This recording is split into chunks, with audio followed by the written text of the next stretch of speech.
Assalamualaikum warahmatullahi wabarakatuh. Halo sahabat Kanalpedia Islam. Kali ini kita akan membahas kisah Nabi Syits alaihi salam, awal mula musik dan zina. Nabi Adam alaihi salam memiliki seorang putra bernama Syits atau Seth. Dan Syits adalah hadiah, dan bahkan Syits berarti hadiah yang telah diberikan oleh Allah Subhanahu wa Ta'ala kepada Nabi Adam alaihi salam setelah kematian putranya Habil. Habil adalah seorang anak yang soleh, seorang hamba Allah yang soleh, sehingga Adam sangat dekat dengan Habil. Dan ketika dia kehilangan Habil, beliau sangat sedih, sehingga Allah Subhanahu wa Ta'ala mengganti Habil dengan Syits. Tidak hanya seorang yang soleh, tetapi juga seorang nabi dan utusan Allah.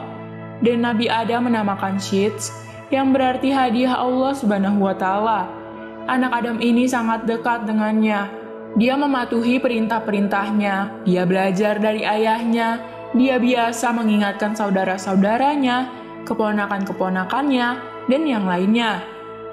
Sewaktu Nabi Adam alaihi salam hidup, dia terus mengingatkan orang-orang di awal zaman karena tidak ada lagi yang mengingatkan di saat itu selain untuk menyembah Allah saja, dan bagaimana syaitan dulu telah berjanji, dan sebagainya. Dan Syits, setelah kematian ayahnya yaitu Nabi Adam alaihi salam, dia memimpin anak-anak Adam, dan dia memimpin dengan keadilan. Dia memimpin dengan hukum Allah, dan dia membawa persatuan di antara orang-orang yang bersamanya. Tetapi syaitan tidak begitu saja menghentikan rencananya. Di pihak lain, Qabil dan keturunannya berkembang dan terus berkembang melebihi orang-orang yang bersama Syits. Satu dari mereka yaitu Qabil atau Kane, dia memiliki keagresifan dalam perilakunya, dia serakah, dia sombong. Dia memiliki karakter yang keras sehingga sulit untuk bergaul dengannya. Lalu apa yang dilakukannya? Dia memutuskan untuk pergi meninggalkan dan memutuskan pergi sendiri ke suatu tempat yang sangat jauh. Dan Nabi Adam alaihi salam sebelum kematiannya, dia tinggal bersama Syits alaihi salam dan bersama semua keturunannya yang bersamanya di daerah pegunungan, di suatu pegunungan dan anak muda ini.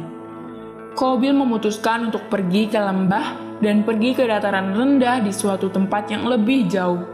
Sementara Syits alaihi salam telah menerima perintah dari Allah Subhanahu wa Ta'ala di dalam syariatnya bahwa dilarang untuk bercampur atau berbaur bersama orang-orang yang telah pergi ke pihak lain tersebut, yaitu golongan Qabil. Lalu ada sebuah tanda perbedaan.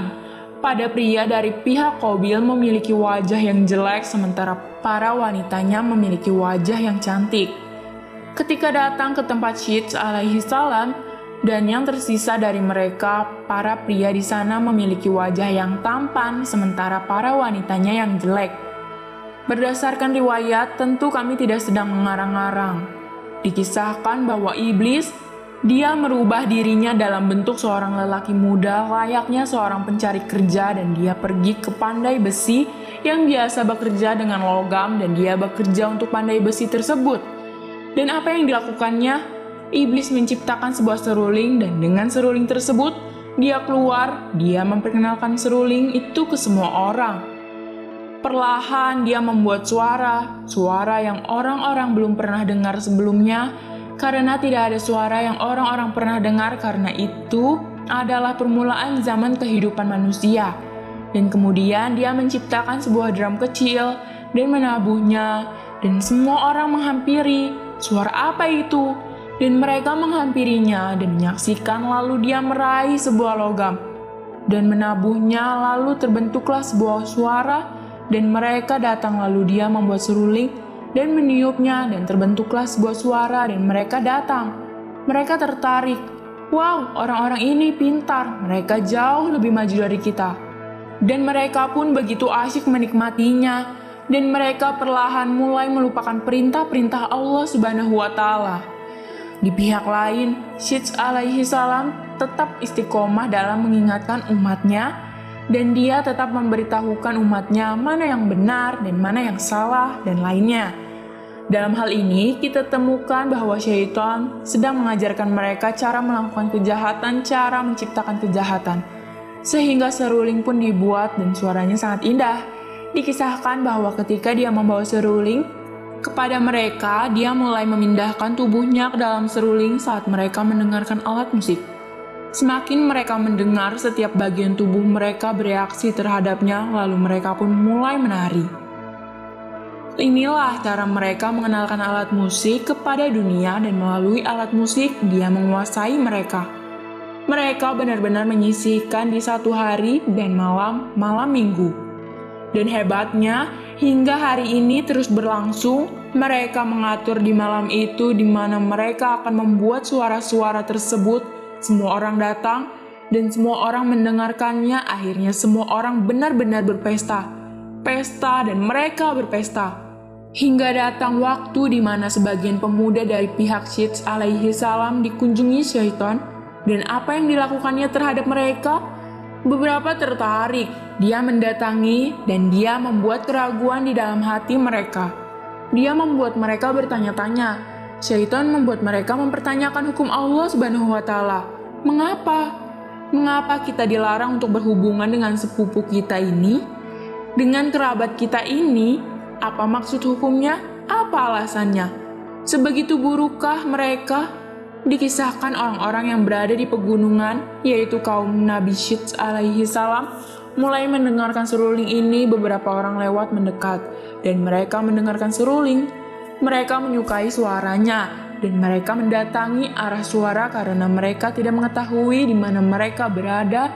Mereka mendengarkan seruling tersebut satu hari, dan itu pun memikat mereka, dan mereka pun mendatangi arah tersebut. Para pria ini, mereka melihat wanita-wanita yang ada di bawah gunung. Sebagian dari mereka memutuskan, mari kita lihat apa yang sedang terjadi. Lalu mereka turun dari gunung, dan dari beberapa jarak mereka memperhatikan. Mereka telah melihat dan itu menarik perhatian mereka. Namun ketika mereka melihat semua orang sedang berpesta, apa yang mereka lihat? Mereka melihat wanita-wanita yang sangat cantik, lalu mereka pun datang mendekat. Ketika mereka semakin mendekat, mereka terlihat, subhanallah, mereka adalah pria-pria tampan sehingga para wanita mulai menggunakan apa yang biasa disebut dengan tabaruj. Tabaruj yaitu mulai menampakkan kecantikan mereka dan mulai berdandan untuk menarik perhatian. Dan para pria dan wanita mulai bercampur atau berbaur, dan melalui musik dan bersama-sama sedemikian rupa. Akibatnya interaksi alami dan biologis reaksi di dalam pria dan wanita.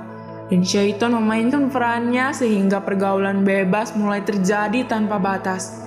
Para ulama mengatakan bahwa inilah saat awal mulanya zina. Inilah saat perzinahan dan hubungan di luar nikah dimulai.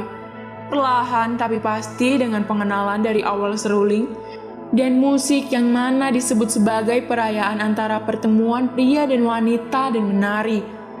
Para pria muda ini, mereka datang dan mereka menikmatinya karena mereka punya musik, mereka punya wanita, mereka punya segalanya, mereka berpesta, mereka menikmati dan mereka pergi. Inilah dosa pertama yang dilakukan secara kolektif atau bersama-sama. Banyak orang menyukai itulah zina. Ya, zina. Perzinahan atau persetubuhan di luar nikah. Dosa-dosa lainnya telah dilakukan secara individu dan lihat apa yang terjadi. Bayangkan saat sebuah dosa dilakukan secara kolektif. Ingatlah orang-orang tidak atau belum melakukan syirik. Syirik adalah ketika manusia melakukan ibadah tertentu, membuat sekutu untuk Allah Subhanahu wa Ta'ala dengan cara yang berbeda. Tetapi sedikit demi sedikit syaitan atau iblis sedang menguasai manusia naik ke tingkat kedua, tingkat ketiga, tingkat keempat perlahan-lahan. Dan dari itu Allah Subhanahu wa Ta'ala berfirman di dalam Al-Quran surah An-Nur ayat 21. Hai orang-orang yang beriman, janganlah kamu mengikuti langkah-langkah syaitan. Barang siapa yang mengikuti langkah-langkah syaitan, maka sesungguhnya syaitan itu menyuruh mengerjakan perbuatan yang keji dan yang mungkar. Sekiranya tidaklah karena karunia Allah dan rahmatnya kepada kamu sekalian, Niscaya tidak seorang pun dari kamu bersih dari perbuatan-perbuatan keji dan mungkar itu selama-lamanya. Tetapi Allah membersihkan siapa yang dikehendakinya, dan Allah Maha mendengar lagi Maha mengetahui. Syaitan sangatlah pintar. Dia mengerti hati manusia sehingga iblis berpikir, aku tidak bisa melakukan saat ini terlalu cepat, mereka masih terlalu dini. Maka mereka akan tahu siasatku jika aku membawakan mereka segala sesuatu yang akan menggerakkan mereka. Jadi, dia membawakan musik, zina. Iblis menggiring mereka sampai ke sana. Dalam hal ini, Nabi Syits alaihi salam memerintahkan, menasehati, dan melarang. Nabi Syits hidup beberapa dekade lagi dan beberapa riwayat dan ulama menyepakatinya bahwa dari keturunannya datang sebagian besar para nabi. Sebagian besar nabi menyambung kepadanya dan beberapa mengisahkan semua nabi bersambung kepada garis keturunannya. Tidak ada lagi keturunan dari Qabil, tetapi dari Nabi Syits adalah Nabi Adam alaihi salam dan Hawa. Semoga kisah-kisah ini dapat menambah pengetahuan kita tentang Islam. Wassalamualaikum warahmatullahi wabarakatuh.